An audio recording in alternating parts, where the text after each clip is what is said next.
समय पहले की बात है। एक छोटे से गांव में एक घना जंगल था। उस जंगल के बीचों बीच एक विशाल और रहस्यमयी पेड़ था। ये कोई साधारण पेड़ नहीं था, क्योंकि इस पर फल फूल नहीं लगते थे, बल्कि इसकी शाखाओं से मीठा और पौष्टिक दूध टपकता था। अरे ये क्या? इस पेड़ पर कोई फल या फूल नहीं है, लेकिन इससे दूध की धाराएं बह रही हैं। क्या सच में पंडित जी? हाँ, ये तो अद्भुत है। जाओ शिष्य जाओ, पूरे गांव में इस जादुई पेड़ की खबर फैला दो। पंडित जी के कहने पर शिष्य उनके आदेश का पालन करता है और गांव में जादुई पेड़ की खबर फैलाने का इंतजाम करता है। अरे पंडित जी, आज आपने सारे लोगों को यहाँ मंदिर में इकट्ठा क्यों कराया? बताता हूँ शिष्य। गोपी भाभी, हमने सुना है कि आपके पैर पर बड़ा जख्म हुआ है। जी हाँ, सही कहा तुमने, लेकिन उसका यहाँ से क्या संबंध? बताता हूँ। क्या आप ये एक कटोरा दूध पी सकती हैं? शिष्य की बात सुनकर सब आश्चर्य हो गए, लेकिन गोपी ने वो पूरा दूध खत्म कर दिया और चमत्कार हो गया। गोपी के पैरों का जख्म अपने आप भर गया। अरे देखो, देखो मेरा जख्म ठीक हो गया, मेरा जख्म ठीक हो गया। अरे ये तो कमाल हो गया। पंडित जी, ये सब क्या है? आपने आखिर क्या जादू किया कि मेरे पैरों का जख्म ठीक हो गया? जादू मैंने नहीं, इस दूध ने किया है। मतलब? बताता हूँ।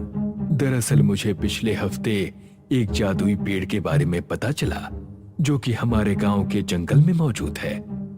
क्या? जादुई पेड़? हाँ, जादुई पेड़। एक ऐसा पेड़ जिस पर ना फल है और ना ही फूल, बल्कि उस पेड़ से दूध की धाराएं बहती हैं। क्या? दूध की धाराएं? हाँ, मानता हूँ कि सुनने में थोड़ा अविश्वसनीय है, परंतु यही सच है। मैंने स्वयं उस पेड़ को देखा है। पहले तो मैं भी हैरान था, लेकिन जब मैंने उस पेड़ के दूध की जांच की, तब पता चला कि इसे पीने के बड़े फायदे हैं। ये न सिर्फ पोषण देता है, बल्कि बड़ी बीमारियां या फिर जख्मों को भरने की भी क्षमता रखता है। पंडित जी की बातें सुनकर सारे गांव वासी खुश हो गए। उस दिन के बाद से गांव के सभी लोगों के लिए उसी पेड़ से दूध पहुंचाया जाता था। जादुई पेड़ की वजह से पूरा गांव समृद्ध हो चुका था। पूरे गांव में पोषण की कोई कमी नहीं थी, ना किसी बीमारी का नामो निशान था। लेकिन जहां पूरा गांव जादुई पेड़ की वजह से खुश था, वहीं इस जादुई पेड़ ने तो मानो सबके जीवन के अंधेरे को मिटा दिया है। तो क्यों ना मैं कुछ इससे ऐसा करूं जिससे मुझे और फायदा मिले। रघु बड़ा ही लालची व्यक्ति था। वो गांव का सबसे धनी व्यक्ति बनना चाहता था। जब उसने जादुई पेड़ के रहस्य को जाना, तो उसके मन में एक लालची विचार आया, जिससे वो अपनी पोटली भर सके। रघु हर रात उस पेड़ के बारे में सोचता और योजना बनाता। वाह भाई रघु, क्या योजना बनाई है तुमने। अब बस जल्दी ही तुम्हें उस पेड़ को जड़ से उखाड़ना है और अपने घर के बरामदे में लगाना है। फिर क्या, उसके बाद तुम उसका दूध गांव वालों को बेचना और माला माल हो जाना। वाह क्या बात है। रघु ने योजना तो की थी, लेकिन उस योजना को सफल करना उतना ही कठिन था। लेकिन हमारे लालची रघु को इसका अंदाजा नहीं था। कुछ दिनों बाद रघु देर रात गांव के बाहर जंगल जा पहुंचा। बहुत देर बाद आखिर उसे वो जादुई पेड़ मिल ही गया। वाह, आखिर मिल ही गया। दिखने में बड़ा तो है। चलो अब काम शुरू करते हैं। रघु ने पेड़ को तोड़ने के लिए कुल्हाड़ी से उस पर वार करने ही वाला था कि तभी उसके हाथ से वो कुल्हाड़ी कहीं दूर उड़ते हुए गिर गई। रघु चकित हो गया। अरे ये कैसे हो गया? मेरी कुल्हाड़ी अपने आप हवा में कैसे उड़ने लगी? रघु को कुछ समझ नहीं आ रहा था कि उसके साथ क्या हो रहा है। रघु निराश होकर वापस घर लौट आया, लेकिन जैसे ही वो वापस घर आया, उसने देखा कि पंडित जी उसके घर के बाहर उसकी राह देख रहे थे। उन्हें देखकर रघु चकित हो गया। अरे पंडित जी, आप यहाँ इतनी रात को क्या कर रहे हैं? मेरी छोड़ो, तुम बताओ कि तुम इतनी रात गए कहां से आ रहे हो? वो मैं बाहर गया था किसी काम की वजह से, तो आने में देर हो गई। सच? हाँ हाँ, क्यों, क्या हुआ? ठीक है, वैसे जाते जाते एक बात कहना चाहता हूं। जिस प्रकार झूठ बोलना गलत है, उसी तरह झूठ की कमाई भी गलत है। पंडित जी की बात सुनकर रघु कुछ गड़बड़ा गया। उसे डर लगने लगा कि कहीं उन्हें कुछ पता तो नहीं चला, लेकिन उसने उस बात को अनदेखा कर दिया। पिछली रात जो हुआ था उससे रघु निराश था। तभी गांववासी उसके घर की ओर चले आ रहे थे। अरे ये क्या, सारे गांववासी यहाँ क्यों आ रहे हैं? रघु बाहर चला गया। अरे गांव वालों, सुबह सुबह आप सब यहाँ क्यों आ रहे हैं? शर्म नहीं आती तुम्हें ये पूछते हुए? अरे ये क्या बदतमीजी है? अरे वाह, गलती तुम करो और बदतमीज हमें बोल रहे हो। गलती? कौन सी गलती? कल तुम कहाँ थे रघु? अच्छा, इस पंडित ने चुगली कर ही दी। चुगली नहीं, सच्चाई बताई है मैंने सबको। सच्चाई? कैसी सच्चाई? अच्छा, ये बताओ कि तुम कल जंगल में उस जादुई पेड़ के पास क्या कर रहे थे? रघु पंडित जी की बात सुनकर गड़बड़ा गया। आपको कैसे पता चला? क्योंकि कल मैं भी वहीं पर था। तुम उस पेड़ को तोड़ने की कोशिश कर रहे थे। देखिए, ये पंडित झूठ बोल रहा है। शर्म नहीं आती? मुझे झूठा कह रहे हो? मैंने अपनी आंखों से तुम्हें उस पेड़ के पास देखा है। हाँ, बताओ तुम क्या कर रहे थे, बोलो। गांव वालों के सवाल से रघु परेशान हो चुका था और उसने सारा सच बता दिया। हाँ, मैं गया था उस पेड़ के पास, उसे काटने की कोशिश की तो क्या गलत किया? पिछले 2 महीने से मेरे पास कोई काम नहीं है, इसीलिए उस पेड़ को काट कर मैं उसे यहाँ मेरे घर के बाहर लगाने वाला था और वही दूध बेचकर पैसे कमाने वाला था। तो बोलो क्या गलत किया मैंने? मेरा भी जीवन है, घर है, जिम्मेदारियां हैं, इसीलिए अगर मैं उस पेड़ से पैसे कमा भी लूं तो क्या गलत है इसमें? गलत ये है कि तुम जिस पेड़ को काटने जा रहे थे वो कोई साधारण पेड़ नहीं है। तुम्हारी एक गलती की वजह से कुछ भी हो सकता था। मुझे नहीं लगता कि मेरे कुछ ऐसा करने से कुछ भी बुरा होता। तुमसे बात करना ही बेकार है मूर्ख। बस अब बहुत हुआ। तुम्हारी इस गलती की वजह से तुम्हें गांव से बहिष्कृत किया जाता है। क्या? नहीं, आप लोग ऐसा नहीं कर सकते। निश्चित रूप से हम ये कर सकते हैं। तुम्हें आज के आज ही गांव से बाहर जाना पड़ेगा। हाँ, ये सही है। पंडित जी की बात सुनकर रघु गुस्से से तिलमिला उठा। उसे पंडित जी का ये निर्णय बिल्कुल पसंद नहीं था। नहीं, तुम लोग गलती कर रहे हो। मुझे बाहर निकालकर बहुत बड़ी गलती कर रहे हो। भुगतोगे, सब के सब भुगतोगे। रघु गुस्से से गांव से बाहर निकल गया। रघु के जाने के बाद सबको डर था कि रघु उस जादुई पेड़ को कहीं कुछ कर ना दे, इसलिए पंडित जी ने गांव वालों के कहने पर उस पेड़ के पास पहरेदारी शुरू करवा दी। लेकिन 3 महीने हो गए पर रघु का कोई नामो निशान नहीं था, इसलिए 3 महीने बाद पंडित जी ने पहरेदारी हटवा दी। सबने मानो चैन की सांस ले ली थी। लेकिन गजब हो गया। जिस दिन पंडित जी ने जादुई पेड़ से पहरेदारी हटवा दी, उसी दिन रघु ने जादुई पेड़ पर हमला कर दिया। पंडित, तूने मुझे बाहर निकाल कर ना बहुत बड़ी गलती की है। तू इस पेड़ को बचा रहा था ना, अब देख मैं इसका क्या हाल करता हूँ। रघु ने तय कर लिया था कि वो उस पेड़ को बर्बाद करके ही रहेगा। तभी अचानक उस पेड़ से एक परछाई बाहर आ गई। उसे देखकर रघु चकित हो गया। देखो, ये पेड़ इस गांव के लिए उनके पूर्वजों की देन है। इसे बर्बाद मत करो। नहीं, मैं अब किसी की नहीं सुनने वाला। जिन लोगों ने मुझे इस गांव से बाहर निकाला है, उन्हें उनकी गलती की सजा मिलकर रहेगी। ठीक है, जैसी तुम्हारी इच्छा। और वो परछाई हवा में गायब हो गई और रघु ने उस जादुई पेड़ को अपनी कुल्हाड़ी से तोड़ मरोड़ दिया। अब देखता हूँ गांव वालों का भला कैसे होता है। रघु खुश था, उसका बदला पूरा हो चुका था। लेकिन जैसे ही वो पलटकर आगे बढ़ा, उसके पूरे शरीर में करंट जैसा कुछ बहने लगा और तब उसे उस परछाई की बात याद आई। देखो, ये पेड़ इस गांव के लिए उनके पूर्वजों की देन है, इसे बर्बाद मत करो। अब रघु को एहसास हुआ था कि गुस्से में लिए उसके एक फैसले की वजह से उसकी ये हालत हो गई थी। सीख, इंसान को अपने क्रोध पर काबू पाना आना चाहिए, वरना वही क्रोध उसकी बर्बादी का कारण भी बन सकता है। अक्षरपुरी गांव में मंगरू अपनी माँ माया के साथ रहा करता था। इस गांव में हड्डियों से जुड़ी दिक्कतें हर इंसान को थी, मानो ये अब पुश्तैनी देन हो गई हो। आज मंगरू अपनी 60 वर्षीय माँ को व्हील चेयर पर बिठाकर बढ़ई के दुकान ले जा रहा था। क्या हाल चाल है मंगरू? आज माताजी के साथ यहाँ कैसे आना हुआ?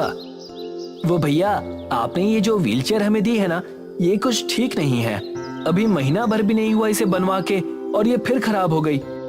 पूरा गांव भी तो यही इस्तेमाल कर रहा है। तुमने खरीदी थी 2 साल पहले, तो अब खराब तो हो ही जाएगी ना। बेटा बढ़ई, तुम्हारे पिता जो व्हीलचेयर बनाते थे वो तो इतने मजबूत होते थे कि 2 पुश्तें इस्तेमाल कर ले। वो क्या है ना, वो पिताजी बनाते थे चाची। देखो भैया, ना लेना है तो बता दो, वरना जब पैसे होंगे तब आ जाना। चलो मंगरू, और परेशान करना ठीक नहीं। दोनों वहाँ से सरपंच के घर की ओर निकल पड़ते हैं। आओ मंगरू, प्रणाम माताजी। बताइए, मैं आपकी क्या सेवा कर सकता हूँ? अभी बढ़ई के दुकान से लौटे हैं, कोई मदद नहीं मिली। अगर हो सके तो कोई पुराना व्हीलचेयर हो तो मुझे दे दो। आप चिंता ना करें, इस साल जो व्हीलचेयर बांटेंगे ना, उसमें से मैं आपको भी एक दे दूंगा। सरपंच जी, एक बात पूछूं? पूछो पूछो, क्या बात है? जब तक हम इस बीमारी को जड़ से ठीक नहीं करते, तब तक हम आगे नहीं बढ़ सकते हैं। मंगरू, तुम्हारी बात तो सही है, लेकिन हम लोग इसके लिए कुछ कर नहीं सकते। तुम सब जवान खून हो, कोशिश करना कि तुम्हारी आयु में इसका कोई ना कोई उपाय कर लो। ठीक है सरपंच जी, अच्छा अब मैं चलता हूँ। मंगरू अपने घर की तरफ लौट जाता है। बढ़ई, जो कि सिर्फ अपने फायदे के लिए खराब व्हीलचेयर बना रहा था, उससे मंगरू बहुत ही निराश था। रात हो चुकी थी और माया के सोते ही मंगरू नदी किनारे टहलने चला जाता है। मंगरू नदी किनारे बैठकर पत्थर मार रहा था और खुद से बातें कर रहा था। पता नहीं क्या दिक्कत है इस गांव में, आयु 50 पहुंची नहीं कि लोगों की हड्डियां जवाब दे देती हैं। और वो बढ़ई, लोगों की जरूरत है तो चीजों को जानबूझ के ऐसे बनाता है कि जल्दी खराब हो जाए और लोग उससे बार बार खरीदें। तभी नदी से एक महिला के चिल्लाने की आवाज आने लगी। बचाओ! बचाओ! बचाओ! अरे कौन है? क्या हुआ? चिल्लाते हुए वो आवाज बाहर आ जाती है और पता चलता है कि कोई घायल मगरमच्छ है, जिसके पैरों में मछुआरों का कांटा घुसा है। अरे मोरी मैया, ये क्या है? मेरी मदद करो, मुझे बचा लो। मंगरू को बहुत डर लगता है, फिर भी वो हिम्मत जुटाकर उस मगरमच्छ की पीड़ा दूर करने के लिए चला जाता है। मंगरू मगरमच्छ के पैरों से वो कांटा निकाल देता है और एक कपड़े से उस घाव को बांध देता है। लो, अब राहत होने में थोड़ा समय लगेगा।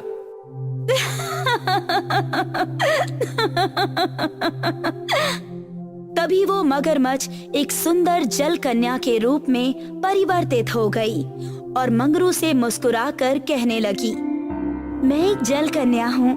मुझ पर एक बहुत ही बड़ा श्राप था। मैंने अपने रूप के अहंकार में एक ऋषि को क्रूर बातें कही थी और उनका अपमान किया था।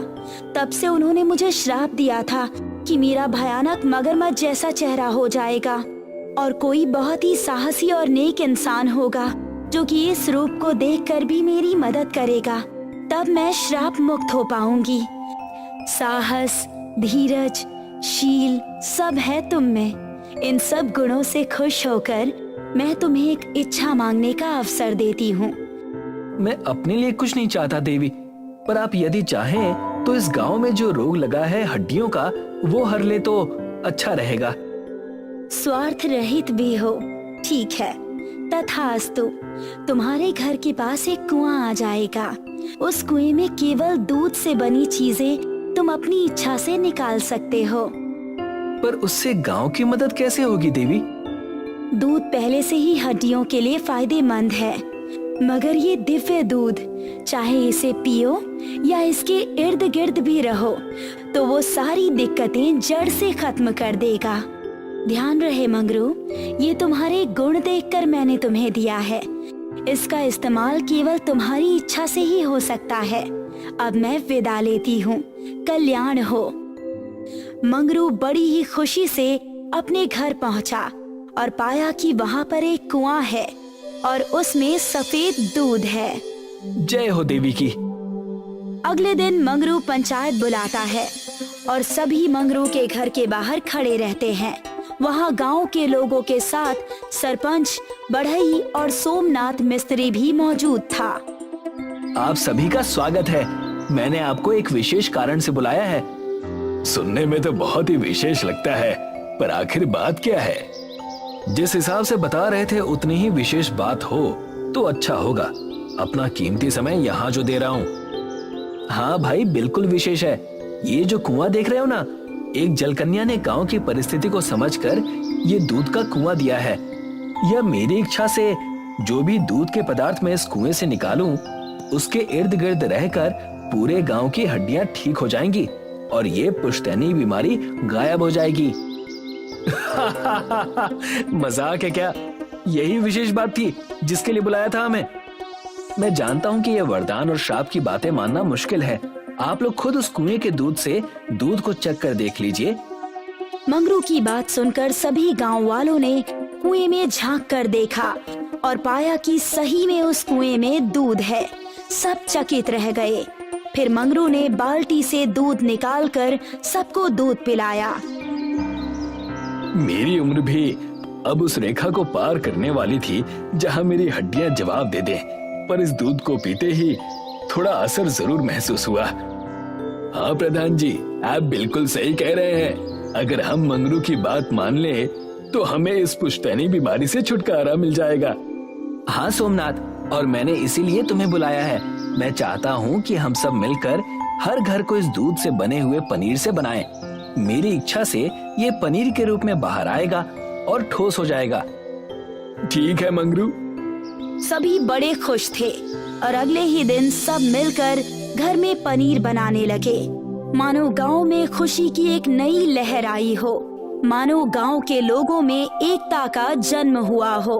हर कोई देखना चाहता था कि पुश्तों से चली आ रही इस बीमारी का अंत कैसा होगा और वो कितना सुगम होगा। मिस्त्री और सरपंच मंगरू के घर बैठे थे। माया भले ही डंडे की मदद से चल रही थी, पर अब वो चल पा रही थी। मात्र 2 महीनों में इतना सुधार हुआ है कि पूछो मत। हाँ सरपंच जी, अगर सब ठीक रहा तो मात्र 2 साल में ये दिक्कत जड़ से खत्म हो जाएगी और आने वाली पीढ़ी को कभी दिक्कत ही नहीं होगी। पर एक बात ध्यान में रखिएगा कि वो बढ़ई, उसने मेरी नाक में दम कर रखा है। कहता है कि मैं गांव की मदद ना करूं। बचपन की दोस्ती की कस्में देना और उससे काम ना बना तो नाता खत्म करने की धमकियां देने लगा। ये तो चिंता की बात है। आखिर वो ऐसा क्यों कर रहा है सरपंच जी? तुम भोले हो बेटा मंगरू, इसीलिए समझ नहीं पा रहे। अगर सबकी दिक्कतें खत्म हो जाएंगी तो उसका धंधा तो चौपट हो जाएगा ना। मंगरू कुछ सोचने लगा, पर उसने कुछ जवाब नहीं दिया। कुछ कहते क्यों नहीं मंगरू? अगर कोई बात है तो हमें बताकर मन हल्का कर लो। नहीं, शायद हमें कुछ करने की जरूरत ही नहीं। पर वो क्यों? अगर असल में बढ़ई कुछ करने की कोशिश करेगा तब आप खुद ही समझ जाएंगे। मैं बढ़ई पर अब भी भरोसा रखना चाहता हूँ और यदि कोई दिक्कत आई तो उसका असर गांव पर नहीं होगा। ठीक है, जैसा तुम कहो मंगरू। सब अपने घर चले गए और मंगरू गांव में दूध बांटने निकल गया। देखते ही देखते शाम हो गई। बढ़ई कुएं के पास एक बाल्टी में कुछ लेकर खुद से बातें कर रहा था। आया बड़ा मेरा धंधा चौपट करने वाला। लोगों का नेता बनने का बहुत शौक है ना। ये सारा केमिकल डालकर इस पूरे दूध को खराब कर दूंगा, फिर देखते हैं। बढ़ई पूरी बाल्टी कुएं में खाली करने लगा। तभी अचानक उस कुएं के ऊपर वही सुंदर जल कन्या प्रकट हो गई। इस दुनिया में कर्मों का बड़ा खेल है, चाहो या ना चाहो, जानकर करो या अनजाने में, पर कर्म करे बिना जीवन नहीं चलता। कौन हो तुम और कहना क्या चाहती हो? कहना मैं ये चाहती हूँ कि अगर कर्म करने ही हैं तो अच्छे करो, वरना खराब कर्मों का प्रतिफल बहुत ही कड़वा होता है। अच्छा, बड़ी बड़ी बातें मत करो, कौन देगा मुझे सजा? हाँ? तुम्हारी भ्रष्ट सोच और कर्मों का बस एक ही उपाय है। मैं तुम्हें ये श्राप देती हूँ कि तुम्हारी हड्डियाँ लचीली हो जाएंगी और तुम खुद का भार भी नहीं उठा पाओगे। तब तुम्हें समझ आएगा कि जिन लोगों को ये दिक्कत है वो कैसे झेलते हैं। और ये श्राप तभी टूटेगा जब कोई इंसान जो कि बिल्कुल भी भ्रष्ट ना हो और नेक हो, वो तुम्हारी मदद करेगा। वो तुम्हारी करतूतों को जानकर भी तुम्हें माफ कर दे। तभी बढ़ई अचानक से किसी लचीली वस्तु की तरह जमीन पर गिर गया और जल कन्या वहाँ से गायब हो गई। बचाओ मुझे, बचाओ, कोई बचाओ, बचाओ मुझे। मंगरू तभी सोमनाथ के साथ वहाँ पहुँचा और देखा कि बढ़ई किसी लचीली वस्तु की तरह जमीन पर गिरा हुआ है। अरे भाई बढ़ई, ये क्या हुआ तुम्हें? भैया बचा लो, मुझे माफ कर दो, इस श्राप से मुक्त कराओ। पर तुमने ऐसा किया क्या है? वो बढ़ई रोते रोते सारी बातें बताता है। सोमनाथ बड़े गुस्से में कहता है, लेकिन तुम्हारा काम माफ करने योग्य बिल्कुल नहीं है। माफ कर दो भाई, माफ कर दो। तुम्हें ये समझना होगा कि भ्रष्ट होने के कारण तुम्हें ये श्राप मिला है। लोगों की पीड़ा का फायदा तो तुमने उठाया ही, पर जब वो पीड़ा से दूर होने लगे तो तुमने फिर उन्हें उसी पीड़ा में झोंकने की कोशिश की। मैं जानता हूँ, मैं समझता हूँ, जब खुद पर बीत रही है तब समझ आ रहा है मेरे बाबा लोगों की इतनी मदद क्यों करते थे। ठीक है, मैं बिना किसी शर्त के तुम्हें माफ करता हूँ और उम्मीद करता हूँ कि तुम्हारे अंदर का इंसान जाग जाए। तभी बढ़ई ठीक हो गया और हाथ जोड़कर मंगरू को प्रणाम करने लगा।